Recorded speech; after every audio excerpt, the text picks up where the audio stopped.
Hi, Wendy. Hello. How are you? I'm doing all right. How are you? I'm doing so well. Your voice brings smile on my face. And I have to tell you two things, Wendy. Uh, when this pandemic started, it was the first day, and I had slept very late that night because I was receiving very emotional messages on my Instagram. I could not sleep. I slept at like 2 p.m., 2 a.m. I woke up feeling that heaviness, and it was lunchtime. I wanted to just relax. I wanted to escape into like a different world, and I played Bridesmaids. And Oh my your God. energy, your energy helped me so much because one beautiful thing about your humor is it looks effortless. I'm sure it's not, it takes an art, a science to create what you create, but it feels so effortless. And I was laughing. I was like, I forgot everything for those 2 hours. So thank you for Oh, doing all the I'm work you do. well. Listen, I wasn't here to help people like you, but I was put here to make people laugh, I guess. So And thank you for saying that. I have always said this, every artist is a healer in disguise. Most artists don't even acknowledge or know that they are healing people, especially the work you do. I tend to watch dark movies, but if there's, or either super funny like Bridesmaids, super bad, or Seth Rogen stuff, that just takes me to a different world. But I genuinely feel you help and heal people in your own way. Um, and Oh, one thank thing, you for saying yeah, and it's purely selfish reason why I'm doing this live conversation because I hear spiritual talks all the time. I grew up in spiritual family, and I read spiritual books. I write spiritual stuff. So it's for my selfish reason. I wanted to just get into your universe and understand your journey, understand who you are. And I have, a few questions in my mind for you, and I want to Sure, go into that. So thank you for doing that. Uh, absolutely. how are you holding up, first of all? How are you feeling during this pandemic?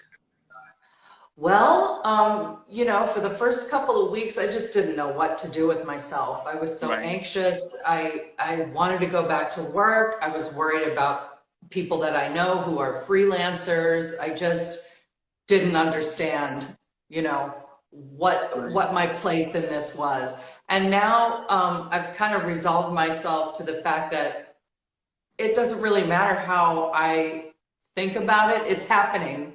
So Right. I have to just kind of go with it and find a way to um, make good use of my time while I'm here. Right. There's obviously a reason this is happening. So we as Right. individuals need to just figure out what our lessons are, and that's what I'm trying to do. Right. Did you learn anything new about yourself? Like about something about who you are? Did you learn anything or discovered anything new, like dark or uneasy or awkward element about you? Yeah. A bunch of them.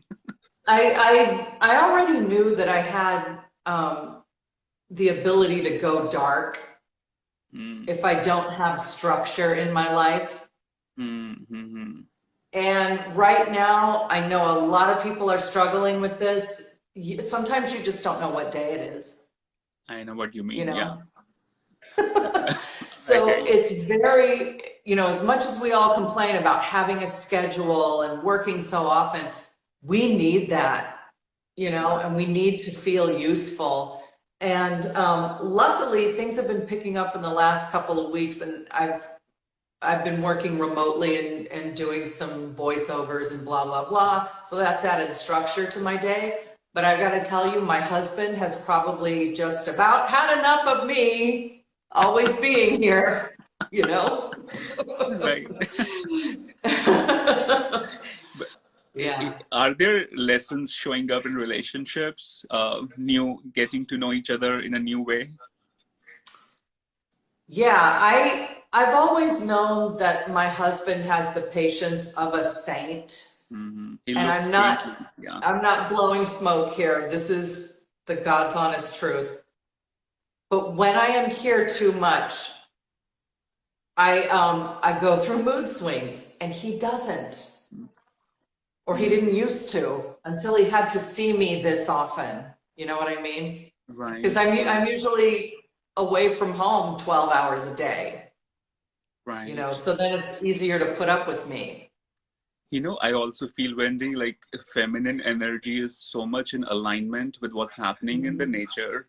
Uh, and you as a woman will feel more reactive to what's happening, like the full moon or just the fluctuations in nature out there. It tends to create fluctuation in a woman's heart. I've observed that so often. So in my Mhm. traditions, in the spiritual traditions I'm from, we always put the woman or the feminine energy on like top of the awareness levels, because the woman tends to feel the receptivity, compassion, and anything uneasiness, she feels it. So there are going to be reactions, and Mhm. masculine receives it in a different way, but feminine is always able to tap into that.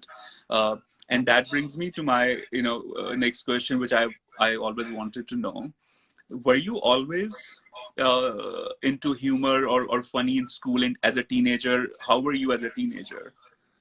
Um, you know what? I knew from a very early age that I wanted to be funny, and I saw the reaction. Um, I saw the reactions of adults around me when someone funny would come on TV, and I thought, that's what I want to do. I have to Mm-hmm. do that. I have to be able to make people feel this way. And yet, I was such a sensitive kid, Mm-hmm. and so I had a really tough adolescence, and I cried constantly. I mean, imagine living with a teenager that just was crying constantly. But yeah, so it was a very, I don't want to say bipolar time, but while I knew I really wanted to be funny and make people laugh, I had just a lot of pain I was holding on to. And Mm-hmm. so I think if you look at a lot of funny people, they also have that in common, is that there is Right. a darkness there that they're Right. always trying to mask. You know, this happened with me when I grew up feeling very sensitive, very emotional about certain things, but I also always felt a misfit, that I don't belong here, I don't belong there. And I think Mhm. somewhere the poetry, the meditation, it became my outlet. It started to give me strength. It started to give me some hope that I'll figure this out. I'll figure what's happening. Do you Mhm. think comedy, humor was your outlet into healing yourself? Oh, 100%. 100%. The arts in general. So I was a dancer, and Oh, really? Well. you know, I sang for a little bit and blah blah blah. Just the arts in general are what really kept me connected Hmm. to anything. Like I hated going to school, but if I knew I had that to look forward to, I would try harder, Hmm. you know? Hmm. And And then please go ahead. once I finally found my tribe, then it Right. was fine. Oh my God. I felt that when I moved from India to New York in 2004. So I Yeah. finished high school in India, then I went to New York. Dad was in New York already. And I felt such a misfit from the smallest town in the northern India, and jumping into New York City. Oh I my could not God. figure out how to relate to everyone. I would feel so much uneasiness. And, I was telling this to one of my students yesterday that I used to practice affirmations and mantras as I would walk from subway to college, because I had no confidence, no energy. English was a challenge, and I would constantly like survive through repeating in my head, I'm confident, I speak slowly, I can figure this out. I was literally repeating these positive statements in my head, and I was like, how long this will go on? The college is 4 years. I cannot just do this every day. It was such a Oh my brutal, God. it was crazy. And it was a business school. And I every day was a struggle to fit in. And that was my struggle in school also, like fitting in, because uh, I've always been obsessed with spirituality, but obviously teenagers were not obsessed with spirituality.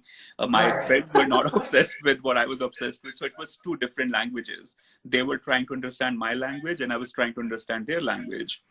And Right. then luckily I got the opportunity to write a spiritual column in my college newspaper. And that's when I started finding my tribe. Oh my God. It felt I found a new soul, a new life to live. It was so powerful for me to write that down, to write an article every week. And I would hold like newspaper all day. It was my, like a tool, like a sword, like a gun of a soldier. It gave me Yeah. strength every single day. And my memories of understanding who I am and how to fit in, it changed on such a drastic level. Um, and it's funny when you find your tribe, then you start to find a meaning in your life. Um, Mm-hmm. did that happen Mm-hmm. with you in during the dancing time, during school, or Oh during, yeah. yeah, that time? Yeah, but let me just backtrack to something. I'm getting stress hives just thinking of you coming from India to New York City I know. as an 18-year-old, was it? Yeah, 17 or 18, yeah, right around that time. Oh my God. Please tell me your mother came with you or someone came with you Mom, to get you settled. so my mom and me, we both came to New York.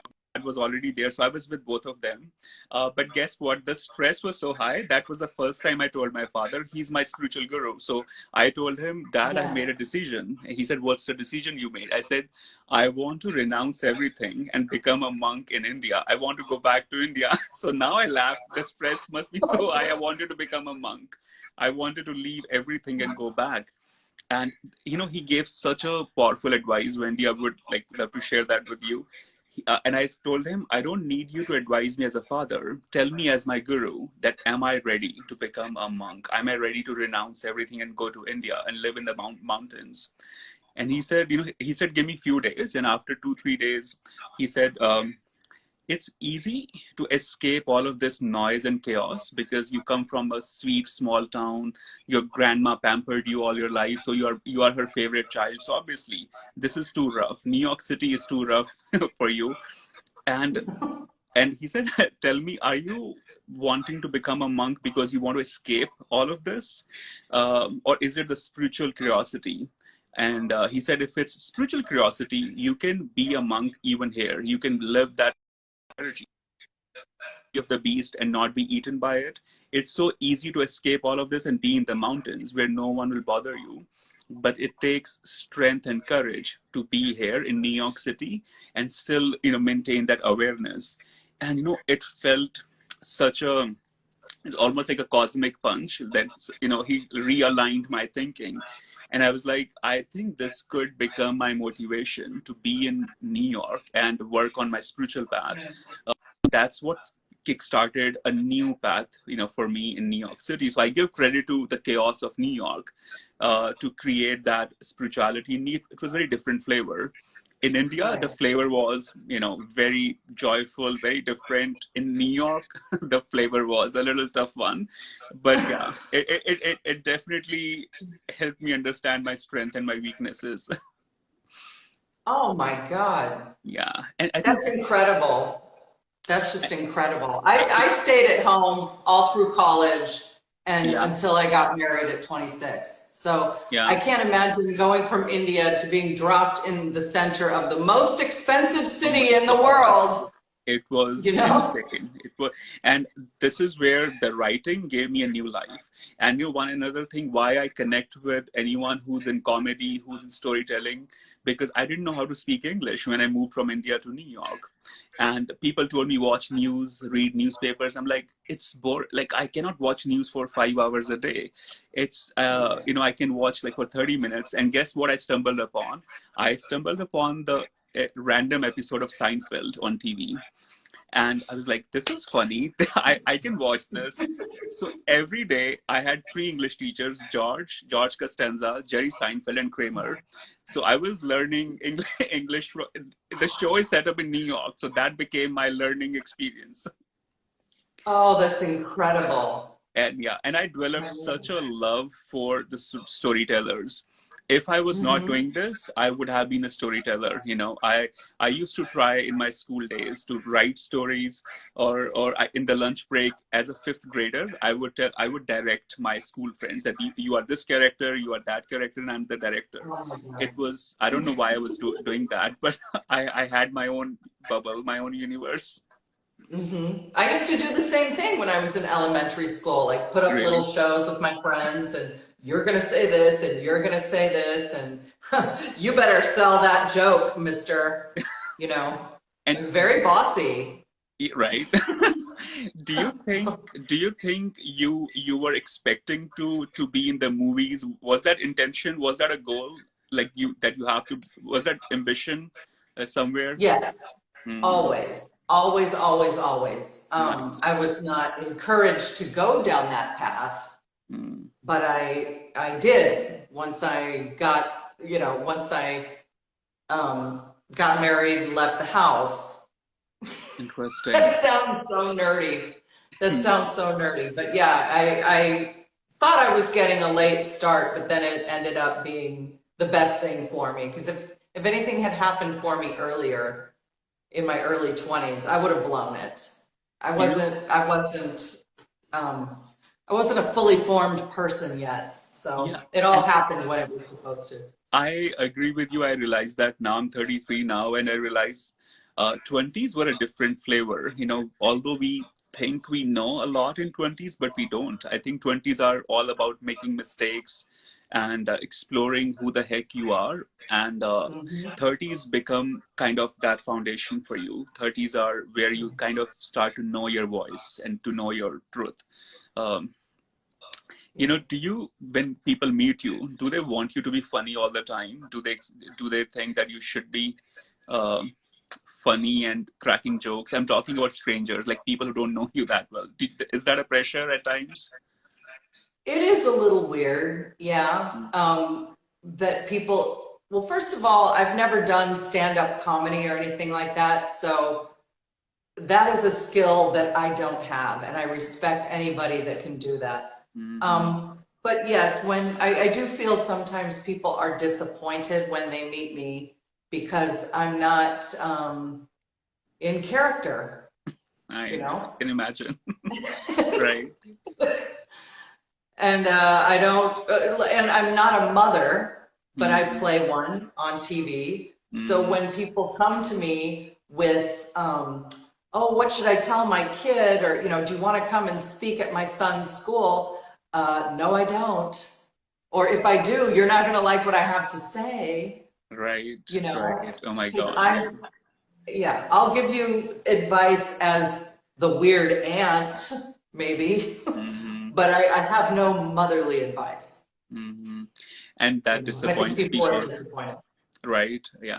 I think, this is why I called the series Beyond the Mind, because I feel the mind has such a one-dimensional way to experience life. And I Hmm. recorded this podcast actually last night where I was talking about how we are, conditioned and brainwashed to experience life through just one dimension. And we never cross that dimension. We never go beyond that dimension. And I think as spiritual teachers, as artists, we can do our bit to push people to think beyond that. And one of the challenges Hmm. I think that's in your industry is when you become successful in one zone, in one role, people have a tough time to accept you in a different zone. uh, is that, I haven't watched that movie yet, but the your movie Blush, is that the, am I saying the title right? Blush, Yeah, uh-huh. that doesn't look funny. That's a dramedy. So uh, there are funny things that happen, but this woman is basically caving in on herself. is it like dark, subtle, dark kind It's of pretty comedy? dark. It's Oh pretty wow, dark. It's juicy. It was fun to play, amazing. but it was. Thank you for bringing that up. It was quite a challenge, but it It's, was yeah, fun. you look in such a different element. It was very impressive to see you playing that element. But are you happy with the way the work has shaped up in the past few years? Yeah, I cannot complain about anything. I've been very lucky. Well, I don't want to say lucky. I've really worked my ass off, and That's it has. One thing I have learned about myself is that I am a workaholic. I really love what I do, and I don't plan on retiring you should ever. not. I Yeah, love it, love it, love it. you should not. Yeah. Um, yeah, we should all have something we're that passionate about. Um, and as far as roles coming my way, I find that I don't have to say yes to everything. I don't need 5 of the same thing. I need 1 of the different thing because I Mm. can't do all 5 anyway. Right. So I have control over that. I can say no. I could write something. I could Right. go seek out projects myself. So I, you know, once I hit 40, I really started taking a bigger interest in like, all right, what is my part? I can't just rely on an agent. I can't rely on a manager. I've got to go do the excavating myself. So why don't I just do that?